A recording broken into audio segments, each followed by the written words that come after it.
Oh, hi. Bonjour, monsieur. Would you like me to foretell your future? No thanks. I'm very good, and it only takes a minute. Thanks all the same, but I'm not superstitious. Besides, if it only takes a minute, that's not much of a future to look forward to.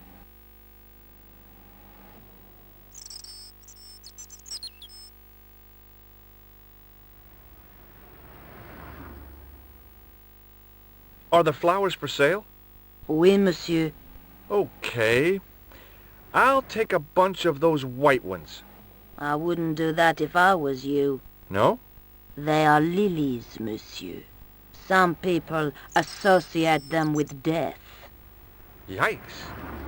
Thanks for telling me. What other flowers do you have? Dahlias? What do they signify? Insecurity. I don't want to give her the wrong idea about me. What about the tall yellow ones? Those are iris, the flame of passion. And the little yellow ones? Sensuality. Well, they're no use to me. I want to make an... Do you know a young woman called Nicole Collard? Yes, I do. She lives upstairs from me, in the apartment block across the street. The door isn't locked, but you'll need to give it a gentle nudge. It sticks, you see. The landlord said he'd fixed it before winter sets in. He's been saying that for 3 years. How long has Mademoiselle Collard lived here? A few months. She's in for a shock when the cold weather, drafty windows. The only reason I stay is because the rent is cheap. Your young lady, she deserves. I thought Mademoiselle Collard was a successful photographer. Not as successful as she makes out for all her fine clothes. Oh, I've heard her crying herself to sleep at night. That's awful. Now don't you let on that I've told you. She's proud, that one. Too proud if you... I've changed my mind. Will you tell my fortune? You're going on a long journey. My, oh my. What a surprise. Can you tell me anything I don't already know? 10 francs, please, my dear. 10 francs? That's a rip-off. Please yourself. How does this fortune-telling routine work? If I knew that, I wouldn't be selling flowers for a living. Haven't you ever wondered why you were blessed with the gift? Well, it's a bit like satellite television, I suppose. Some of us are born with a built-in receiver dish. I just happen to be one of the lucky ones. Can you really foretell the future? Only time will tell, monsieur. The strange thing is, I can't seem to see myself in the future. Other people, I have no problem. But when I try to see what might happen to me... That must be scary. Maybe. I figure it's a kind of natural safety mechanism. Either that...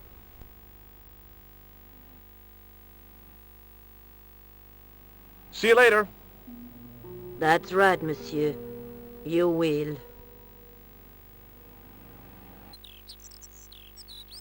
Remembering the flower seller's advice, I pushed the door.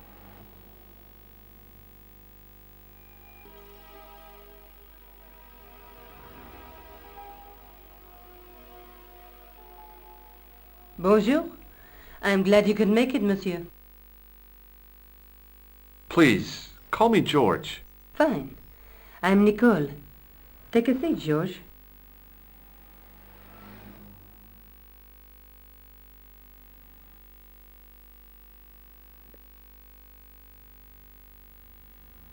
Eh bien? And what have you been up to? I've been exploring the sewers beneath the cafe. I thought I could smell something bad. The clown used the sewer to escape and to change out of his costume. I guess he was in a hurry. He left his jacket behind. And? I got his tailor's phone number. You had better luck than I did. Luck, she said. Luck! Hard work, I'd call it. What happened?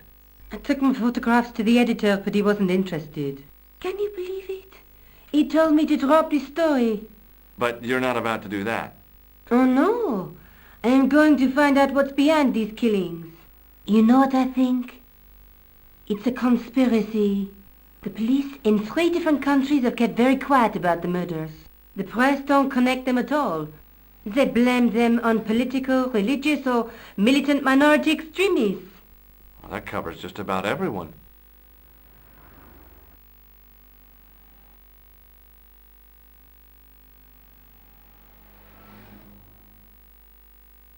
Tell me more about the clown's previous victims. The first was Onno Belota, the millionaire pharmaceutical baron. He made his money from amphetamines in the post-war slimming and diet boom. Imagine it! Millions of housewives literally speeding their butts off. Was he killed for his money? No. He had no living relatives, and his fortune went to the orphanage where he grew up. The only witness in the case was his Filipino au pair. She swears he was lured to his death by a snowman. What about the clown's second victim? Yamada, the controversial Japanese green politician. He inherited his fortune from his father's electrochemical consortium. He was committed to dismantling Japan's automobile industry. I can't see him gaining much support with a loony policy like that. Yamada was a man of vision. He was years ahead of his time. If you say so. How did he die? At the hands, or should I say, flippers, of a giant emperor penguin. A snowman, a penguin, and now a clown. You know, I hate to admit it, but this is scary. And I'll tell you what, I won't be accepting any invitations to costume parties. I don't blame you for being scared. I am too. But this story could be my only chance of a big break. Or a premature death. A piece of material near the cafe.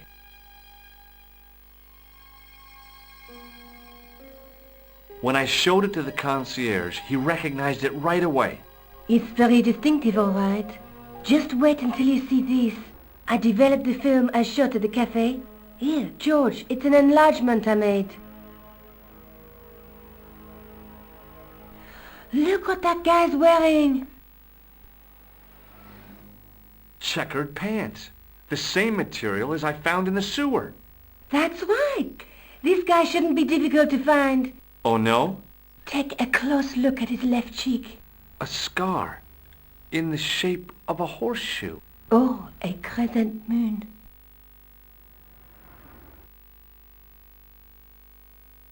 Tissue down the sewer. Oh, that's disgusting, Georges. I think the stuff on it is grease paint. Like actor. It's still disgusting.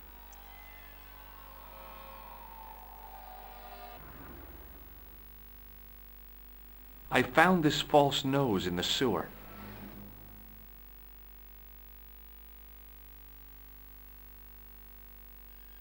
Hey, what's this inside it? The contents of someone's nose?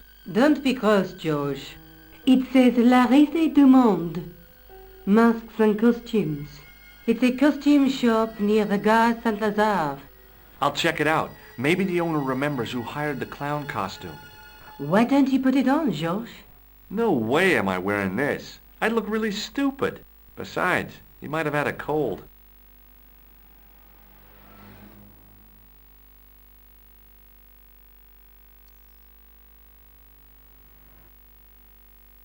Tell me more about yourself. Oh, there is not much to tell. Well, how did you get into photography? I guess I owe that to my father. He bought my first camera. I was 8 and my parents had just split up. Did you live with your father? Yes, my mother went off with her new boyfriend. I don't mind. Papa was all I needed. 4 years later, he died in a plane crash. Ah, I'm sorry. Well, it's all right. I don't mind talking about him. He was more like an older brother, really, always joking and laughing. Papa always wanted I should study art. That's why I went to college. Did you learn about photography at college? Oh, God, no. I couldn't afford the materials. We were billed for everything we used: paint, canvas, paper. Most of my year turned to minimalism. It was cheaper. I used to go poaching in the park for squirrel hair. The only time I wasn't hungry was the term I did printing. I used to eat the potatoes. You're making fun of me, aren't you? Oh, no. Do you have a boyfriend? That's none of your... May I use your telephone? Sure, go ahead. Thanks.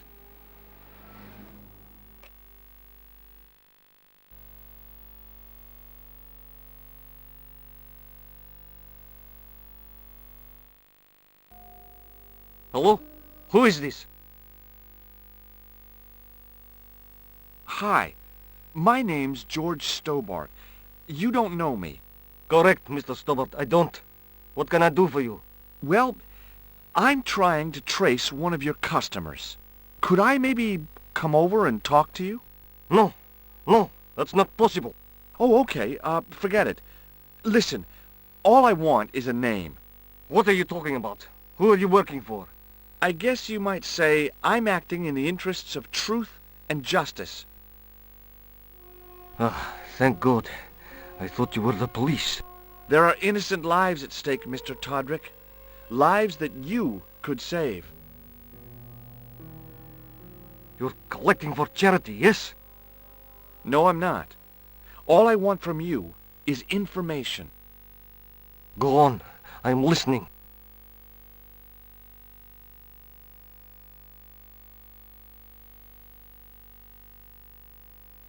What do you know about... I don't have no idea what you're talking about. You're cool, Todrick. But I think you know more than you're saying. I don't know who you be, but sure I am you don't know what you're talking about. I don't know if you're saying that to make me think you don't know what I mean, but... Oh, this is ridiculous. Quit playing games with me, Todrick. I tell you, I know nothing about no clown. Did you know that one of your customers was a part-time clown? If a guy feels happy with a funny nose and custard down his pants, what's the problem? Do you know a guy called Plantar? No, I never heard of him. Shall I tell you what happened to Plantar? How he was killed in cold... I told you, I never heard of Plantar. I expect Plantar's a family man, don't you? In their little apartment, Madame Plantar is cooking the... listening for the familiar sound of her husband's key in the door. Junior is waiting for his daddy to come home from work. Only tonight... You forgot the puppy. Huh? The faithful puppy dog, waiting for the sound of his mouth. Well, maybe they don't have a dog. What do you think? I don't know Plantar. I never heard of Plantar. None of this has anything to do with me. Did you make a suit for a man with a scar on his face? A scar in the shape of a crescent moon? Maybe. Maybe not. Tell me where I can find him and I'll leave you alone. And if I don't, I won't leave you alone. I can't tell you anything unless you give me his... Do you know where I can find the guy with the scar? I told you. Without a name, I can't help you. Thanks for nothing, Todrick. Search for that clown. Where? Well, I guess I could visit the costume shop. Good idea.